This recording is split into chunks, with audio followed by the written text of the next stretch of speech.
ছিল, কত সমস্যা হলো ব্যবসায় ভয়ঙ্কর মন্দা, টাকা পয়সার টানাটানির মধ্যে পড়েছি জানি।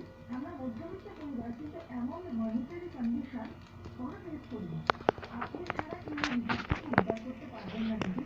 নিশ্চয়ই কোনো গ্রহের ছেড়ে পড়েছি আমরা। প্লিজ একটু দেখুন। আমার স্বামীর নামেই ব্যবসা, ওনার নাম মৃন্ময় পাত্র।